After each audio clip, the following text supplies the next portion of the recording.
Namaste, everyone. Thank you very much for coming along and providing us with this opportunity to talk about something that is really important. This event is timed and run in cooperation with an Australian foundation, and they have a day. It's called Dying to Know Day. Cool or what? Dying to Know. And some really quite extraordinary facts. 70% of people in Australia and New Zealand have never had a conversation or discussion about death. 70%. Yet 60% of people think there should be discussions or conversations about it. So our hope and desire here is, in cooperation with this foundation in Australia, is to try and encourage people to begin this very important conversation. They have this old saying, there's only two things that you can guarantee on in your life: death and taxes. We're not going to talk about taxes. Given its certainty and its inevitability, it is quite surprising that there is so little conversation. And in my experience in life, this is because people don't know what to say, they don't know how to start the conversation, and they don't know how to carry on with it. It's treated as if it is some morbid or scary event. Isn't it, or not?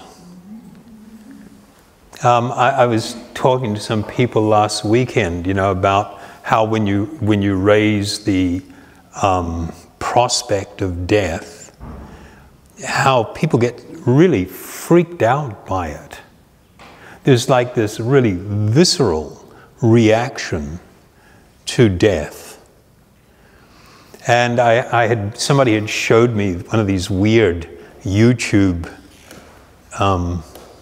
comedy things. You know how they set up these different pranking people. And they had an elevator in this building, and it was like a fake elevator. It wasn't really working. And there was all sorts of cameras set up inside. And somebody would walk in and then choose the floor and press the button. And just at that time, somebody would come rushing along and hold the door open and say, "Just one moment, please." And they'd bring in a coffin into the elevator and stand it up against the wall. And you'd see people's reaction on their face. It's like just this wooden thing standing against the elevator wall is already, people are like in panic. Some people are cool, but mostly people are quite panicked. And then the person's holding the door and he says, "Just 1 second," and then runs out like he's going to get something. And of course the elevator door closes. And then it starts moving like it's going up, but it's actually not. It's just staying there moving. And then people are kind of like, physically they are moving away from the coffin against the wall. And then it was like the lid on the coffin is divided in half, you know, for the viewing coffin. And so the top just suddenly flops open and somebody flops out and they've got like cotton wool stuffed in their nose and, you know, just poof, like this. And people scream. They, not exaggerate, literally, they scream. And they just go into this total panic. And while it was sort of like, yeah, of course, there's the comedy aspect to things, if we actually stop and look at it, if it wasn't a joke, this reaction that was like so common, they did it over and over and over again, this reaction is really astonishing. And shows how little we are prepared to actually think about and deal with the reality of death. And I maintain that our refusal to deal with this actually impacts the quality of our life. Not only does it impact us when we have to deal with death, particularly of someone close to us, or more importantly, when that event will happen to me, but it also makes it so that we live a life that is less responsible. If we accepted the reality that we are temporary visitors in this body, in this life, in this place, that it shall pass,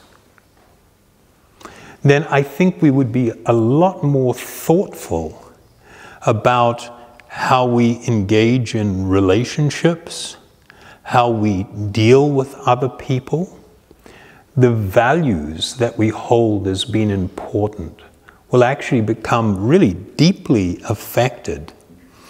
And if people were more thoughtful about this, I maintain that they would live in societies that are far more humane, far more compassionate, far more caring. And so the topic is actually really, really important and can have a profound and pronounced effect on our just day-to-day life.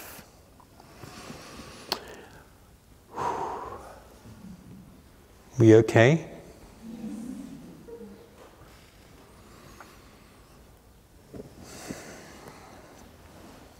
You know, when people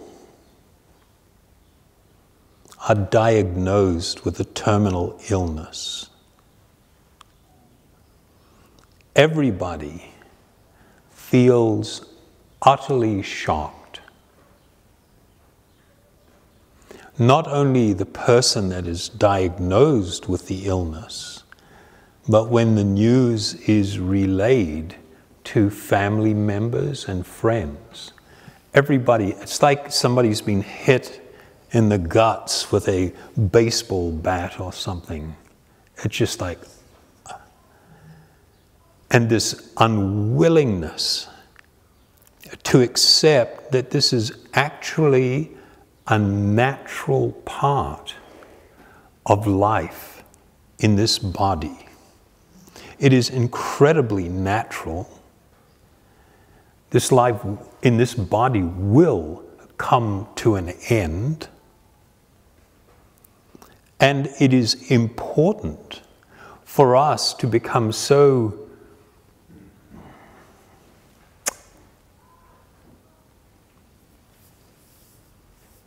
what's the right word?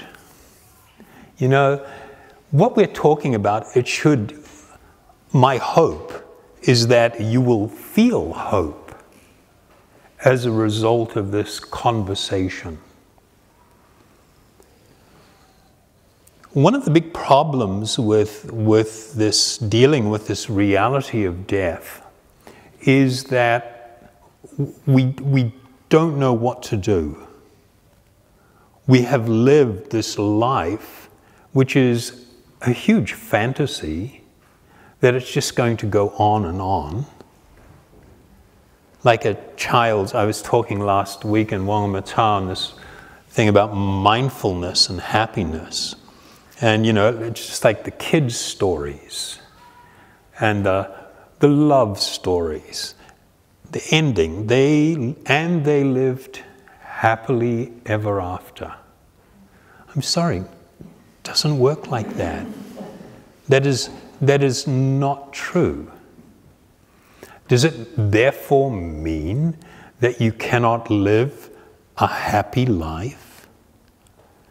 Does it mean that death must be incredibly morbid and utterly tragic?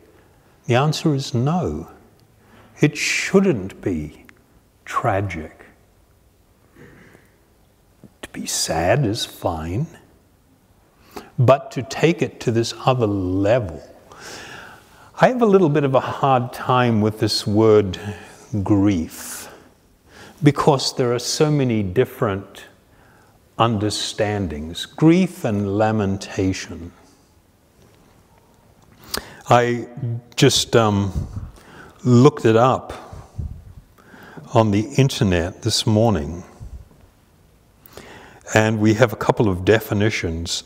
Grief is described as intense sorrow,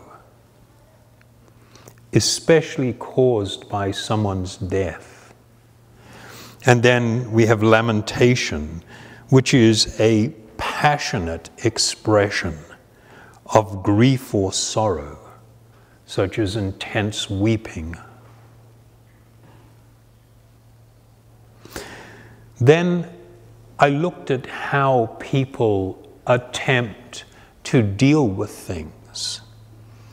And psychologists have sort of tried to nicely move things into little boxes for everyone. And they have categorized that there are 5 stages of grief. And I think that these are actually accurate and true. The first is denial. The second is anger. Third is bargaining. Please, not now. The fourth is depression. And then comes acceptance. And they say people normally go through these stages, and there's no time fixed to when you move from one stage to another. And sometimes people don't move on. They have great difficulty moving on. So we would like to be able to address some of these things. When we talk on the subject, you notice we're talking about understanding death and dying. There's always 2 perspectives. There's the perspective and the experience of the person who is losing someone that is very dear to them. That's the death part. The dying is the perspective of the person who is going through the event. And I will refer to it as an event. These are 2 completely different perspectives. And in dealing with it, we often see that people are not very thoughtful about the experience of the person that is about to undergo this event, who is dying. It's often, you see it, people will become very, I have to use the word selfish, where they start crying, no, you can't, don't leave me, don't leave me. And I've seen these things and I'm going like, oh my God, can you imagine what it's like for the person that's lying there, knowing that they have no control of what's going on, knowing that they're about to go through this experience. And then someone that's very close to them, that they really care about, is begging them not to do this. You put such a burden on the person that is going through the experience. So hopefully when we get through things today, we will cover both those perspectives and talk a little bit about what is the actual duty of one who is about to face death, the duty of a caregiver or family member or intimate friend who is going to now assist someone in this part of their life. And the most wonderful thing about it is, you know what? It doesn't have to be a bummer. It can become this most amazing experience if people understand what is happening and they know what their role is, how they are going to participate, what to expect, and how to go through this whole experience.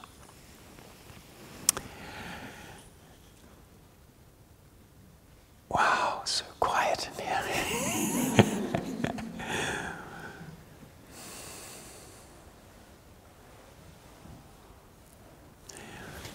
One of the great things about what I'm going to call the Eastern perspective, I took up the practice of yoga when I was about 14. I was living in Tarawa, of all places, and desperately looking for someone who could help guide me in my spiritual development, in my understanding of what is life? What is life? Where do I fit? What is my purpose? What am I meant to be doing? I was like really deeply lost in these kind of ideas. And I was always very troubled by meeting people that sort of offered or held out or promised the possibility of knowledge and turned out to basically be fakes. That was utterly disappointing, and by the time I was 18, I had come to the erroneous conclusion that nobody knows anything, everybody's just guessing.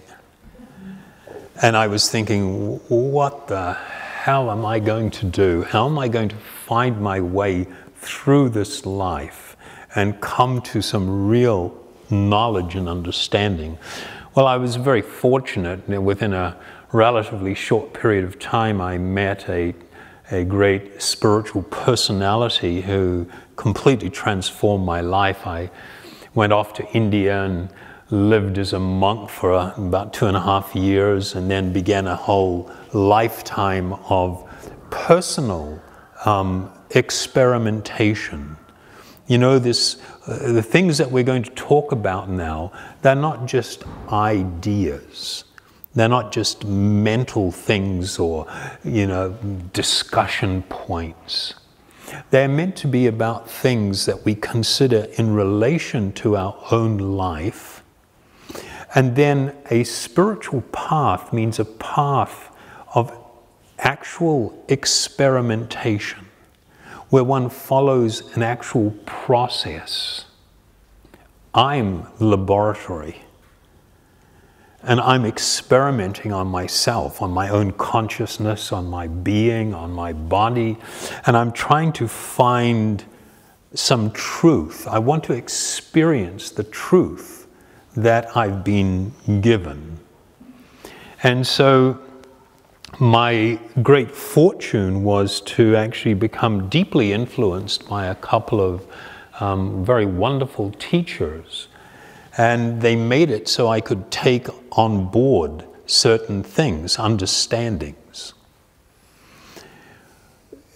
One of the very most important spiritual understandings is this. Well, before I go there, let me just round out something. Number one is we must embrace the reality without freaking out, without being negative, without being on a bummer or afraid, that death is an integral part of my experience in this body. That I will face this event. I will face it in others that are around me, and I myself will experience this reality. It is natural and it is normal. Just as birth is normal, death is also normal. This is the spectrum. And what occurs in between is not necessarily life. You might be just oblivious. For me, the experience of life is to discover and to live the knowledge of who I actually am. Now, a foundational understanding in all Eastern philosophies, and it's like pronounced. It's pronounced, it is very deep, is this reality that this body which I have on is not me. In fact, it has very little to do with me. I will live out my life in it, and death is when I, the living being, the life force, the person, leaves that body. When that body is uninhabitable, this is what is called death. Unfortunately, the vast majority of beings in this world are completely overwhelmed by this false idea that the body that I have on is me. And that, for me, is extraordinary. It's mind-blowing. Don't worry, I came from that platform.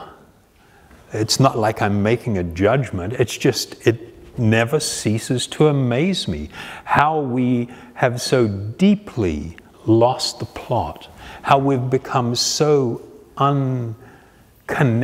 disconnected with these spiritual truths, these actually very foundational truths. If I really understood this principle, the way in which I would live, the choices that I would make, how I would deal with others, would also be really different. It would be really different. My life would take on a much more positive, a much happier. It would be a much happier experience if I actually understood this and lived in this realization, in this principle. You know, there's few people walking around outside. Maybe we should open that door in case somebody wants to get in. They may think that we're all excluding people. So this fundamental spiritual principle or teaching is like at the foundation of living a life that is filled with harmony and with real understanding and with, excuse me, with increased purpose.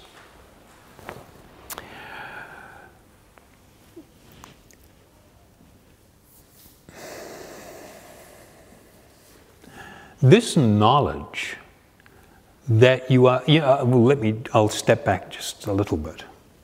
Sometimes when I've spoken in schools, high schools and stuff, you hand out a little piece of paper to all the students and say, tell me just in a few sentences who you are. Tell me, who are you? And in 99.999% of the cases, people begin, I am male or I am female, I am a Kiwi, or wherever I am located, they'll attribute this to be part of your identity. I am this age, I am this tall, I weigh this much, I have this kind of complexion, my hair is like this. They go through a list of descriptions of the physical body.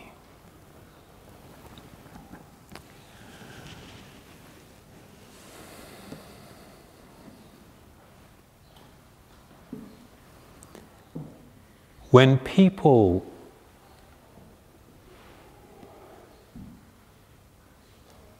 approach a coffin, do they do that much here? Like open coffins, or not so much? I know the Maori, they're full on awake, and where I have lived most of my life in Asia, and it's just like, this is part of what's going on.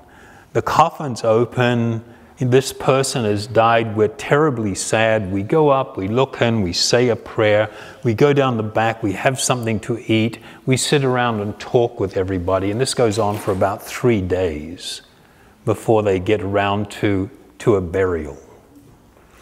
And it's kind of good because people, they find it easier to deal with things. I find in the Western world, we've really made this what we consider a more sophisticated and compassionate society, where we shunt off the elderly so we don't have to deal with them too much. The people that are very sick are hidden away. The people that have mental illness are all, hidden away. Something like death, oh my God, just get rid of it, get this whole thing out of the way as quickly as possible. And we're not sort of like intimate, we don't live in extended families anymore. We don't witness births, which are amazing things to witness. And we usually don't witness deaths. And what that does to us, it actually dehumanizes us. It becomes a lot more about me and this time that I'm going to be here and what I can do and what I can get out of things. And, it becomes much more me-focused rather than us or we. And I find, and I hope I'm not offending anyone, I find that in cultures where you have this bigger appreciation of we and us, are really actually more dignified and civilized than the I and me cultures. And unfortunately, we are being pushed by a whole bunch of different forces more and more into the I and we world. I mean, this new word that everybody knows, the selfie.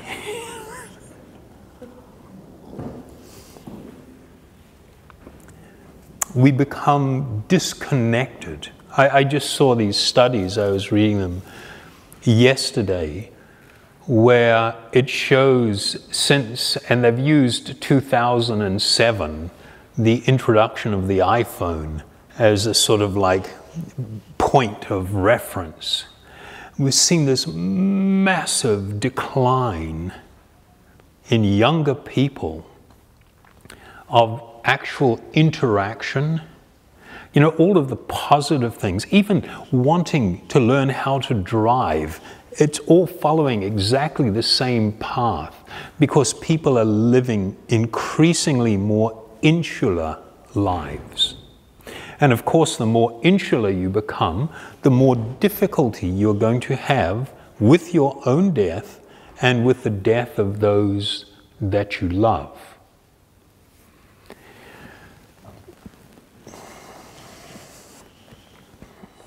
I'll tell you a little story. And I think it shows with great clarity and in reality, the importance of this understanding of my spiritual identity, me as being a spiritual being temporarily residing within a body. I had a very dear friend in India, in Mumbai. He was a Muslim, but he became very interested in yoga, and we had a wonderful friendship. He became a vegetarian and everything, and him and his wife and kids would always have me over, and it was great. I was doing business in India at the time, and I visited him one time. We had this meeting in a corporate office, and he asked me if we could go a little early because he wanted to visit his father in hospital. So I said, yes, sure, let's do it. So we went off to the hospital, and it was the first time I'd ever met his dad or his mum. And his dad looked gravely ill. And the mother was a very intelligent lady. She taught at university. She was a technocrat in the government. And she was a very strong person. So, and the brother had just come, the other brother from South Africa. So while we're in there, and my friend introduced me, Zahir, to his father, and so I greeted him. And then a doctor came and stood in the doorway. Everybody moved out. So I thought, I'll see what's going on. So I went over there and listened. And the doctor told them that the father had stage 4 cancer, that it was so advanced that there was nothing that they would be able to do. And the smart thing would be to take their father home and to take care of him, and they would help with pain management until he dies. And everybody was in utter shock. And then they had a conversation amongst themselves that they're not going to tell Dad anything about this because he is very fearful of cancer. And he's utterly fearful of death. And so they weren't going to say anything. So I took Zahir aside and I said, you absolutely cannot do this. This is the most cruel thing that you can do to your father. You're treating him like an animal that you're going to keep away in the shed and drug it out until this time comes, and then let him sort of like drift off into death, like it's that easy. And I said that this is very, very cruel. You cannot do this. You need to tell your father what is happening. And you, because you understand some of these things we've been talking about for years now, you need to be able to help your father through this experience. You need to help him how to cope with it, how to think about it. There may be many things that he wants to settle before death. He may want to forgive people or speak to someone about something, and you can't deprive him of this. This is not dignified. So he said, okay, I'll talk to my mum and my brother. So they went out and they were sitting outside, you know, and I could see them on the lawn. They were sitting on the lawn and having this extremely animated conversation and arguing. And then finally, after quite a considerable amount of time, everything settled down. And then they come and talk to me and they said, okay, we accept that we need to do this. So I asked, so who's going to talk to him? And everybody's going, I'm not going to do it. I'm not going to do it. I'm not going to do it. And nobody wanted to be the one to talk to him. They did not even know how to talk to him about something so significant. I thought that this was very sad, but this is not the only time. I've encountered this numerous times. So one of them turns to me and says, "Could you tell him?" And I said, "I just met him like 30 minutes ago, and all I said was hi, just a few pleasantries for 2 minutes, and you want me to tell him?" And they said, well, they figured I'd know the best way to tell him. And then they start begging me to do it. So I agreed. And I went and sat at his bedside, and he knew. You know, people think that, like, if you are dying, that somehow you don't know what's going on, you've lost the plot. Even if you're gravely ill, it's incredible how observant people that are passing from this world are. And they know what's going on. And so to lie or to deceive people is horrible. It's the worst thing that you can do. You know, you'll find that in many, and we see it very pronounced in Buddhism, but it's common within Hindu philosophies and most Eastern religions. There's a fundamental formula. The formula is ignorance equals pain. The more ignorant that you are, the more pain that you will experience. When a person becomes more knowledgeable and aware, even things that would normally be painful and difficult, they are experienced in a whole different way. It's like the sun rising in the morning and dissipating the darkness of night and a thick fog that sits over everything, and the sun just dissipates it, and then there's great clarity. So I spoke with him, and I said that I held his hand, because he was, you know, obviously very distressed. He could see that there's something really bad news going on here. And he was quite distressed. So I held his hand, and I told him, you know, you probably saw, you know, it's just a bird, it's fine. We'll worry about it later. We'll feed him and then help him get out the door. I think, everybody okay with the bird flying around? Just maybe watch your head when he flies over.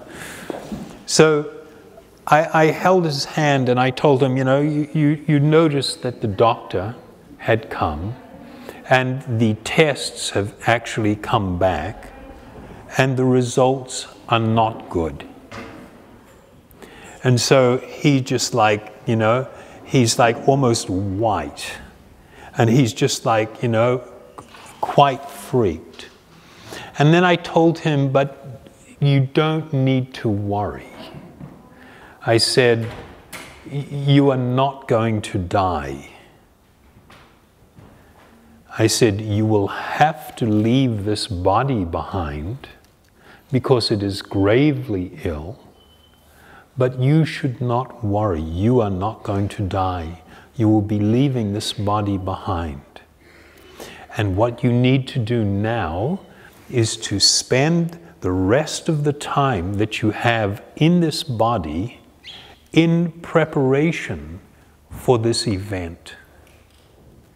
So I began to advise him on what he needs to do.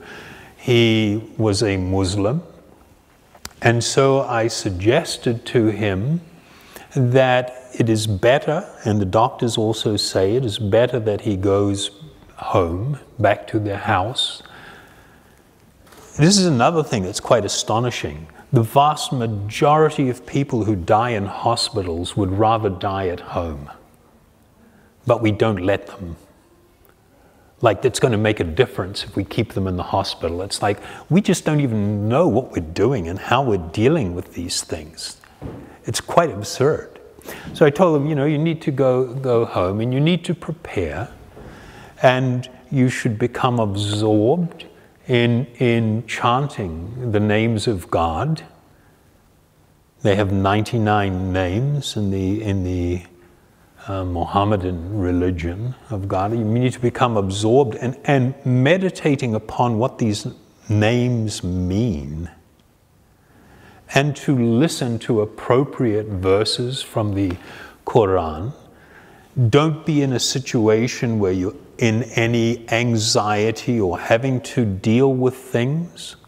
You need to become more inwardly focused and prepare for this event where you will pass. Do not be afraid. This is natural and this is normal. And as I was talking to him, tears started gliding down his cheek from his eyes. And he gripped my hand very tightly and he said, "Thank you very much." And his wife was just like astonished, because she had him pegged because of his previous reactions to someone that was just going to freak out. But when we are faced with these realities, people, if they are offered the proper direction and guidance, they face death in the most amazing manner. I've had the opportunity to sit at the bedside of quite a number of people. Some of them were great yogis who were leaving this world, and to be able to participate and assist them in this event. And it's the most astonishing thing when it is nicely organized and managed. And what happens to the people that become involved and are helping someone through this is that they don't go through this state of intense grieving and lamentation. This grieving and lamentation, and these 5 things that was mentioned earlier, denial and anger and all of this all arises out of ignorance. I don't know if you've heard of this wonderful book called the Bhagavad Gita. The Bhagavad Gita is like one of the gold standards of Eastern spirituality. And I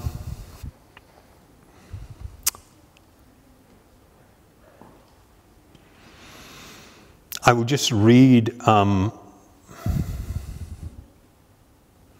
it states here that one who is wise laments neither for the living nor for the dead. And this is true. It doesn't say one does not become sad or feel some sadness in separation from someone that they grew to know very well and they had some nice connection with. Sadness is a natural part of things. But this lamentation where somebody is, I've seen these situations in my life where people scream, throw themselves on a coffin. I've seen situations where someone comes into a room where someone is dying and they beg them not to leave. And it's like, oh my God, how heartless can we be to impose such a terrible thing upon someone when they have no control over what's happening? So it is very important for us to get a perspective. This is natural and it is normal, not something to be freaked out about. The knowledge that I am actually a spiritual being makes it so, if I even just understand that, even at the time of dying, if I can think about and you know what, we experience this reality. Usually we don't think about it very much. Our life is full of clutter and there's all this stuff going on and, you know, and we're just grinding away, and it's just like, you know, we want to be busy and excited and happening and trying to pretend that life is just this festival, and it's not. It's not. Yes, there are very nice moments, there are good times, but there are also sad times. The nature of happiness within this world is this: it has a beginning. Anything that has a beginning will also have an end. It is inescapable. And things come in pairs, opposite sides of the same coin. If you experience material happiness, you must also experience sadness. It will automatically be there. You don't have to search for it, nor can you prevent it. Things will happen. Having a really healthy spiritual foundation in this understanding is so transformative that even if it comes at that very last moment before death takes place, then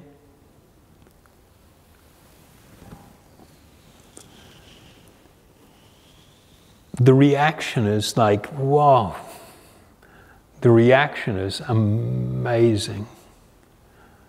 And to watch somebody go through that experience and breathe their last breath and leave that body behind in a completely relaxed way, not being fearful, not freaking out, is one of the greatest gifts that you can give to someone. You do not have to be a great spiritualist. You do not have to be spiritually advanced or anything. We're talking something that an ordinary, everyday person can participate in and share with others in their life. My father, he died about 11 months ago, and I was able to, before moving back to New Zealand, I was able to be back here and visit with him about 3 weeks before he left. My brother and sister had moved him into a home. We had had a lot of conversations, and he was sort of like, yeah, he kind of gets it. That's enough. We're watching TV now. He didn't really want to become too engaged. He felt confident that death wasn't going to be a freak out, because my mother had a near-death experience. She had a heart attack, and they revived her and everything. And she talked to my father about what she went through and what she experienced, you know, leaving the body and then coming back into it. And she talked about it in this quite interesting way. And so he said, yeah, he understood that, and he was good with it. He's not freaked out about it. But then here he was, you know, he got to this point where everything was shutting down. And then he suddenly tells me when I'm visiting him, he said, you know, now that it is coming close, I actually am afraid. Then he said this really extraordinary thing. I was going to help him into this wheelchair and take him for a spin around the block, you know, get him out of this home. And he said, you know, I've always been really interested in what you're doing with your life. And I said, you mean like the kind of work I do? And he goes, no, what you're actually doing with your life. And then I'm going like, oh my God, why now? You know, for so long, I wanted to have this conversation with you. And so I thought, okay, you know, this is what it is. Now, my father was not very religious in terms of like conventional religion, but he did have some, he used to pray every day. He would spend some time in prayerfulness and thinking about things. And he was a very strong person, but at the same time, he never would do anything bad. He was quick to stand up to someone. I've seen him drop young guys, you know, who were hooligans and stuff in the street. So, you know, he was a tough guy, but at the same time, he would never do anything wrong and bad. Nor would he cheat anyone or purposefully do anything bad. He would always try to help people. So it was kind of like people liked him. You know, he had a nice kind of character. But I knew that he had a little problem. This problem that he had was that he thought that any kind of good spiritual outcome to his life was going to be dependent upon him. You know, this idea that he would have from his religious background, I've got to earn my way, earn my place in heaven. I've got to do all these things, I've got to be, you know, and it's by my worthiness, and I have to be worthy, that there will be some good spiritual outcome to my life. I told him that it's not really like that. You want to go here? We're doing all right? Yeah? This is actually really, really important. I told him that if we look amongst all the yoga processes and the different spiritual paths also all around the world, you will see that there are fundamentally two approaches to spiritual life or spiritual development. One is called the ascending process. And it's kind of like someone going to climb Mount Everest. What's the term that they use when they begin the climb? They call it an assault on the mountain. Don't they? I mean, that's a bit rude. You're going to make an assault on the mountain, and you're going to come with a team of people, and you have physically conditioned yourself. You've done high altitude training. You've got all of your rope techniques down. You know how to handle rock and ice climbing. You have all this proficiency. And now you're going to bring all your gear and establish your base camp, and then you are going to assault the mountain. So, what would happen if you went to sleep in your tent, and then you woke up the next morning and the mountain had moved? Literally, it's moved 40 kilometers away. Shit! Pack up all the gear, and off we go. And we get a bit closer and we set up shop. We go to sleep and we wake up and it's moved somewhere else. You know, this idea of personal worthiness is somewhat of an impersonal idea.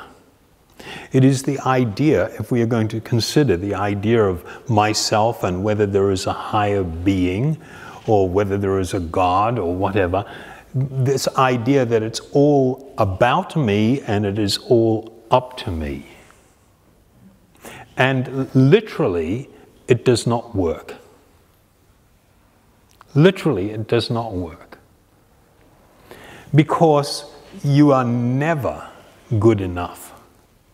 You are never accomplished enough. But it's a bit more important than that.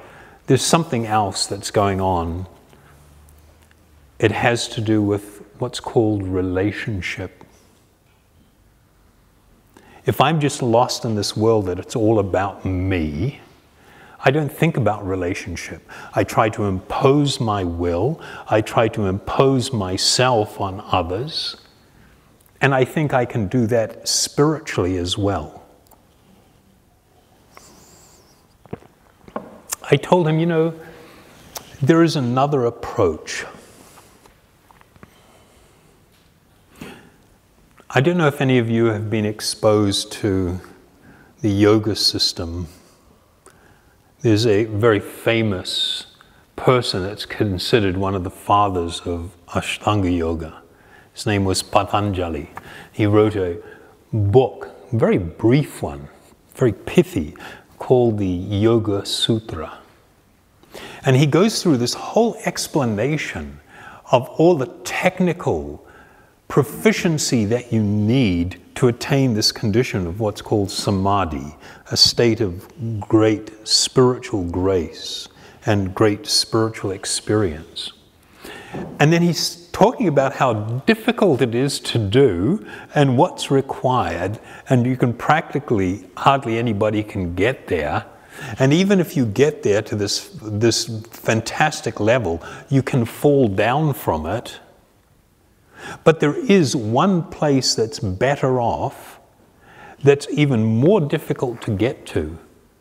And then he says, oh, it's kind of like, just by the way, one can attain that position also through the process of surrender. And then he just moves on. He doesn't really talk about it. He doesn't really explain it. So when I spoke to my dad, I told him, you know, this is a little bit of a problem that you have in your life, that you have felt that it was up to you to feel worthy. It was up to you to feel that you've done the right thing, and by your own efforts, you're going to go into you'll be in a state of grace. I told him that, you know, it is possible for someone who is the most degraded and sinful, and, you know, these are words that have actually gone out of fashion, that you can be a total lowlife. You can be an alcoholic or a drug addict lying in the gutter, facing death, and you can say in a moment of clarity that I am nothing. I have no goodness in me. I have no strength. I am absolutely unqualified. I am unworthy. And in that condition, do what this Patanjali spoke about. In Sanskrit, it's called Ishvara Pranidhana. This word Pranidhana, it means like, literally, like almost prostrating oneself on the ground, hugging the ground and saying, I am nothing, I am unworthy. If you do not lift me up, there is no hope for me. And instantly, everything changes. I have been in situations where I've seen people have this experience at the moment of death, and it is utterly, I mean, it's like the room is filled with light rather than darkness and sadness. It's just like this most amazing, amazing spiritual experience. This, in the yoga system, there is this understanding and appreciation that if I am to cross this ocean, the ocean of material life, and reach the other shore, I need a boat because I can't swim it. I can't do it under my own steam. And what is that boat? In the Eastern traditions, this boat is what I will call transcendental sound. They used what were called mantras, or spiritual sound. And this spiritual sound was something that people utterly took shelter in and had this experience of being able to walk through this doorway known as death without the tiniest tinge of fearfulness, without it being a tragic experience. And the people that assist in this event,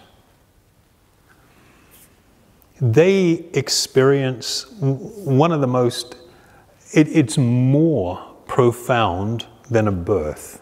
Have you witnessed a child being born? It's like, it's really mind-blowing. I delivered or participated in 3 of my children, and it's just like, oh wow, all your hair stands on end. It's like the most incredible experience to see, you know, a life appearing like this in this little tiny body, you know, a person shows up. And it's more incredible to be able to assist and participate in also the exit when somebody leaves this world. But in order for this to become a very positive, a very wonderful experience, I'm not talking about a celebration in the, you know, I'm glad that sucker's gone. I'm talking about a real spiritual experience that is exceedingly wonderful. Even if someone says, I have no belief in God, I have no acceptance of this, you know, higher power or anything, okay, I don't mind. But if you could come to appreciate this principle and try this technique or method, even you yourself will have the most wonderful experience because of this.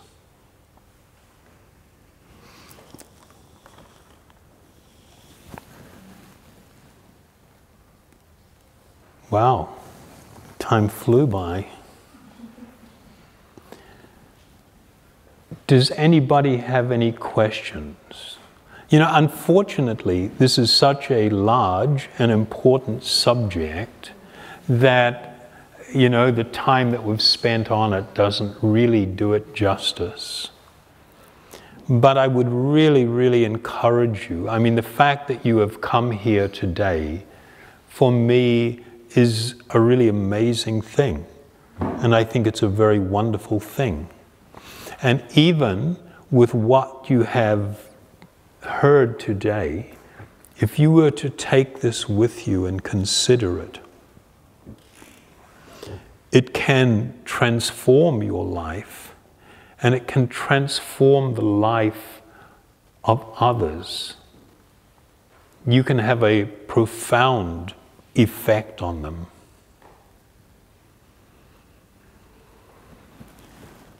Anybody have a question? Feel free. You know, and let me just state, I don't know, was this okay, or was this a bit too serious, or what? We're okay? Was it good? We got something out of it? Great. And so when it comes to talking about this subject, there is no silly question, there is no dumb question. You know, these things are all important.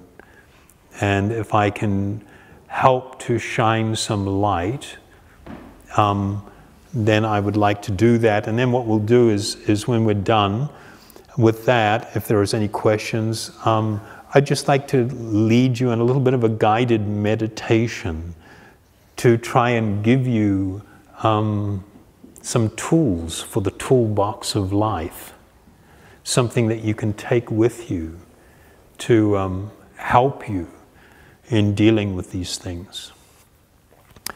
So yes? I'm just curious, just now you mentioned your mom has experienced a stroke or something, and then she left the body and came back. Can you share with us, do you mind sharing with us what she experienced in that process? She actually didn't talk to me very much about it, and I didn't know about it until the next time she had a heart attack and died, and it was after that that my dad told me about it. But you know, it's the regular sort of things that people experience that he mentioned. You know, going into a brilliant and wonderful light, and then she was telling him that there is nothing to be afraid. It's okay. There's nothing to fear. But that not feeling fear comes from the experience that I can leave this body, but I continue to exist. One of the reasons that people are so, you know, the main reason that everybody is fearful of death, why it hits us so hard when we see it or experience it, it is because of this reason. I had mentioned earlier that you and I are eternal spiritual beings. This body that you are occupying is not you. Is not you.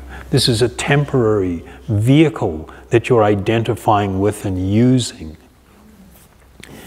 When you have one of those near-death experiences and leave, and end up returning to the body, the first thing that you understand is, hey, this body is actually not me. You experience that reality. For people that haven't come to this understanding, when they see a dead body, it's just like, oh, it gives you the shudders. It creeps you out big time. It goes against everything that you feel in the core of your being. Your eternal spiritual nature is that you are eternal.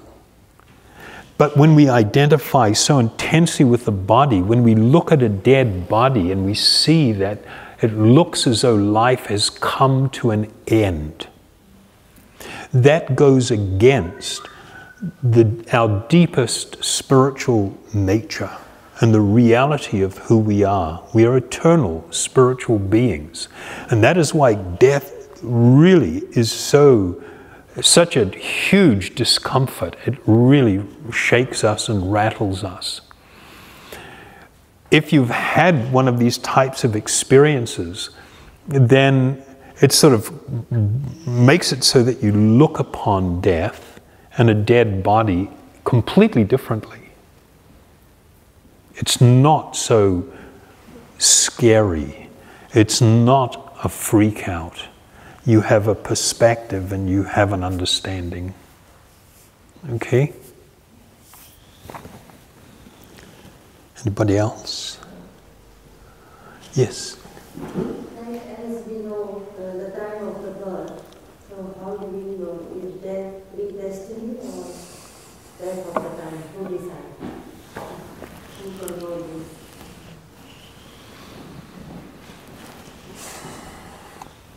In the Bhagavad Gita, it says, for one who is born, death is certain. You know, there's this whole other, I'll just add a couple of things to it before I get to finally answering your question. You know, when we look at a little baby, and we think, oh my God, it's so innocent. It's like a clean whiteboard. There's no mark on it. It's so innocent. There's, you know, we don't see that that little guy showed up with heaps of baggage. You are not created at the time that you were conceived or born. You are an eternal spiritual being. And of course, in all Eastern philosophies, there is this understanding of reincarnation, that when you are born, you have lived previously and you have engaged in activity, you have done things that were good and things that were bad. And you must experience a result for every single action that you perform. Some of that you will settle in one lifetime. Some of it you will bring with you to your next body. That includes where you will be born, the financial or economic and social status of the family that you are born into, your opportunity for education, the general health of the body, whether it will be male or female or somewhere in between, whether you will have, what kind of opportunity you will have in life. All of these things that you bring with you are predetermined, not by someone else, but by your own action. Death also comes. There will be a predetermined time of death that is attached to that birth, but that can be altered. Just as in this lifetime you may be born into circumstance of great poverty, but by your strength of will and commitment and very hard work, you may rise to financial prominence. You don't have to be wherever you started off. That doesn't determine everything. The actions that you are performing in your life also contribute to destiny. Destiny is not like a fixed thing. It's constantly in flux according to your own desires and your own actions. So for instance, we have this shocking thing in New Zealand. I'm heartbroken when I read that 1 in 20 young people contemplate or attempt suicide every year. That is not a karmic reaction. That is an attempt, an inability to have a clear and healthy foundation for your life, where you don't have actual spiritual understanding. You are steeped in unhappiness and traumatic things, and you think the way out is to attempt to kill yourself. You cannot kill yourself. You can terminate this body and make it so you have to move on, but you cannot kill yourself. That is a wrong idea. Another subject I need to deal with here. And so, yes, there are things that you can do to alter what is meant to be your destiny in terms of, your allotted lifespan in this particular life. You can alter it. You can extend it also through spiritual undertaking. You can extend it. Okay? Don't worry about it. It's going to happen. You don't have to get too worried that maybe I'm going to die. No, you are going to die. You can stop worrying about that one. But that's okay. You need to learn how to deal with that reality. Yes? You have... I'm just wanting to know when you die. This is my question for someone from my family. I really wanted to search for where they went to, and now we're going to meet them again.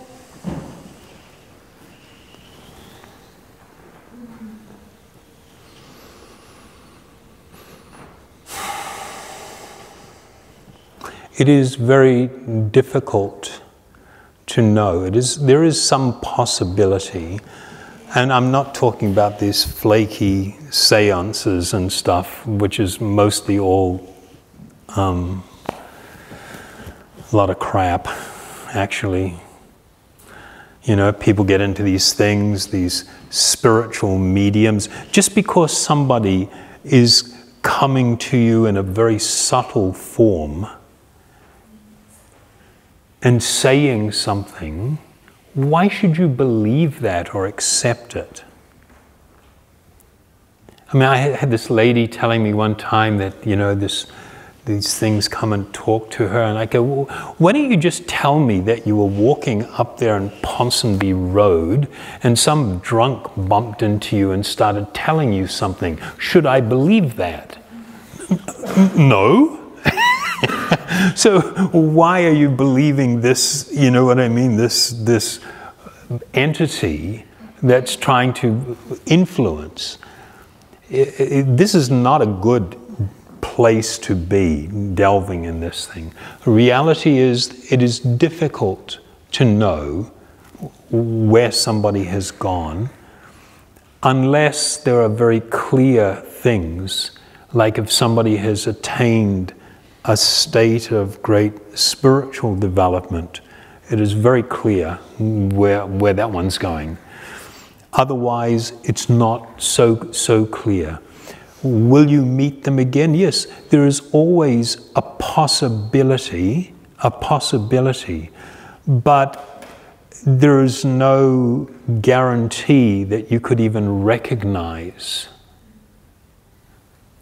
And usually we've become so grown, attached to the body that they had, and we want to sort of like identify that they're going to have some of those physical characteristics or something like that, and they may not.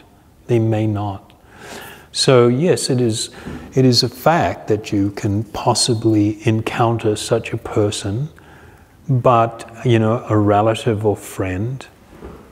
But what's important is to develop a really good spiritual understanding of what has occurred, so that we will feel sadness in the passing of someone that was close to us.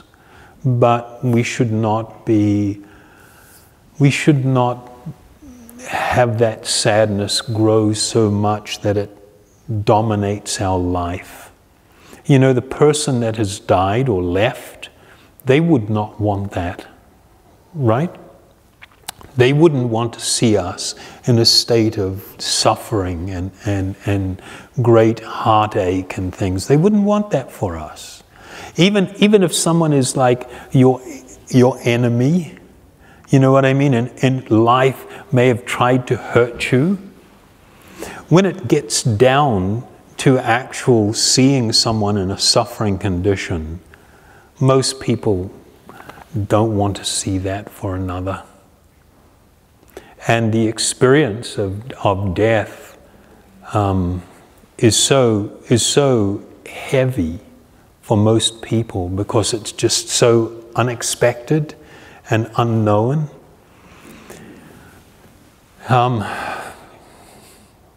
Many times I've seen people at the time of death go through tremendous transformation when they can actually embrace what's about to happen and what's going on, and they let go of things. There's a lot to be learned from actually being with someone and assisting them at that moment. So my experience is that people do not, even if there was someone that didn't wish you well in life, the experience is so heavy for them that they change. They give up that stuff. And they want to give up, they want to let that stuff go, because they feel at that time it's all just overwhelming and getting in the way of things. So that's about what I will say for now. Okay.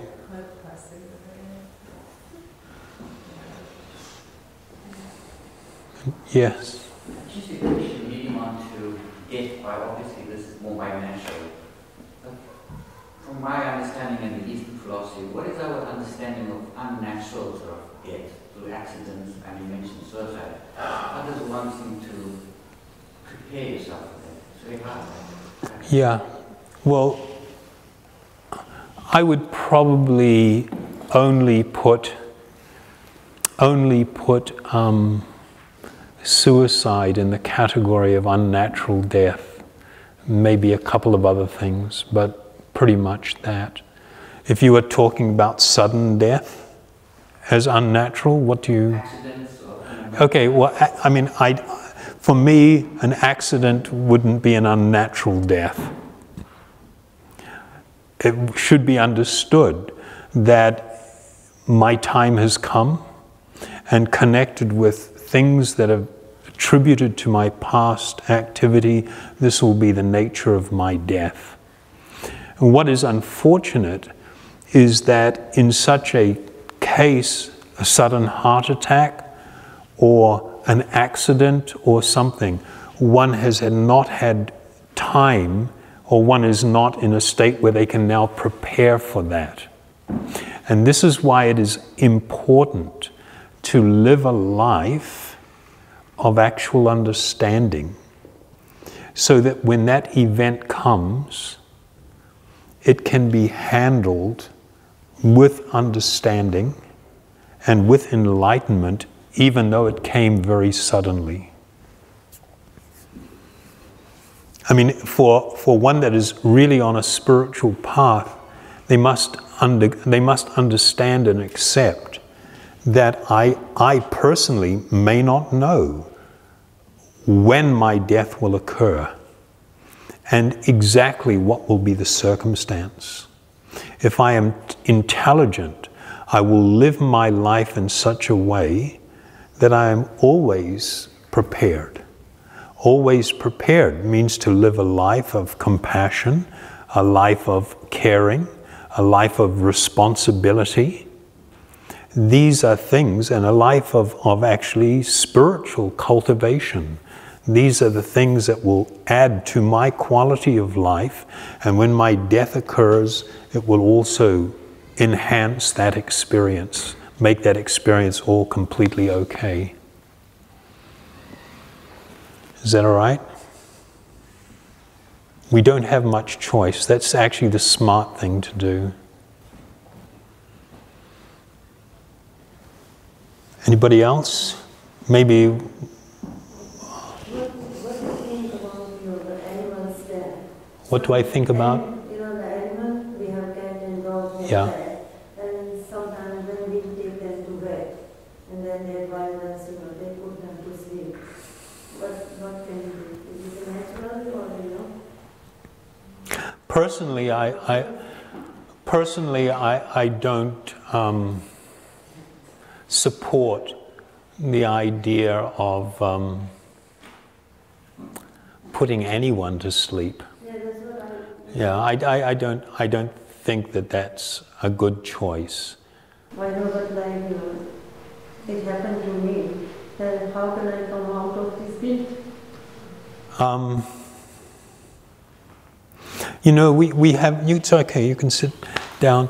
There is this reality that in life, sometimes, even though we may have something within our heart telling us, don't do this, that because of social pressure or our lack of understanding, we do something anyway. And then later we may regret that. But you must understand that quite often we will do things in life out of some ignorance, that we weren't enlightened enough, we weren't thinking clearly enough, we didn't understand enough. And so sometimes I make the wrong choice. And to feel sorry for that, to actually feel sorry for that is good. But to dwell in that is bad. I saw a good example. It's, when people want to live in the past and live with bad, mistakes that they've made. So it's kind of like driving and always looking in the rear vision mirror. If you're always looking in the rear vision mirror, you're going to end up in an accident or drive off the road. You must simply accept that in my life, I have done things that maybe it wasn't the best choice. And I feel responsible and sorry for that. And I realize there's nothing I can do to change that. And I simply offer my prayer of, I'm very sorry for whatever wrong I have done to anyone under any circumstance. and I just have to go on with my life. And by going on with my life and living a better life because of these things that we learn, this is the best that we can do. Yeah? It's the best that we can do. Personally, we have tremendous regard for all life. We regard life as being sacred. Life is not something that you can kill. You can relocate someone by killing a body, but you can't kill the actual living being. We also understand that all life is equal. Life may show up in different life forms because of karmic things, but nonetheless, all life is equal, and we should have a reverence for all life. This is a healthy way to live. You will live a happier life, and you will leave this life in a much better condition if you do that. Okay? So this is kind of like, I think we've gone seriously over time. I'll get to you in a minute. What I'd like to just do, we'll just do a little guided meditation. This form of meditation that we use is called kirtan, and it's kind of like anybody can do it. We do it with music, and we use what's called mantra. Mantra is sacred sound or spiritual sound, and the one I would like to share with you is very simple and easy, only 3 words, 2 of them are the same. It is the transcendental sound Om, which means the highest truth or the absolute truth, or it can mean other things that are far more wonderful also. And this word Hari. So the mantra is very simple, Om Hari Om. My father, he would ask me to chant with him the last few days I was with him. And so we would chant, and sometimes it'd go on for like 3 or 4 hours. I would use different types of kirtan. And you'd see, I'd turn around, and it's like the doctors and nurses and these other old people that are, you know, soon to die. Everybody's packed in the room because there's just this feeling of protection, of great, it's like you're enveloped in this wonderful spiritual experience. And a person can use this type of thing to assist someone through the death experience and to assist ourselves so that we can experience everything in a very wonderful way. So with kirtan meditation, you have somebody that will lead the chanting. So I'll chant this mantra twice just because it's easier with this particular melody. And then I will ask you to also participate. You do it, and then I do it, and we do it together, and I do it. And Radha mentioned earlier that we do a meditation class at Paramaramu, maximum security prison.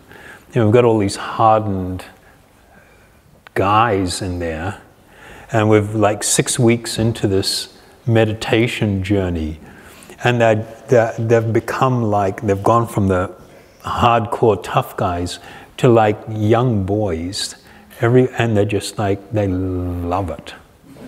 And they're having this wonderful internal growth and coming to all of these personal realizations as a result of this practice.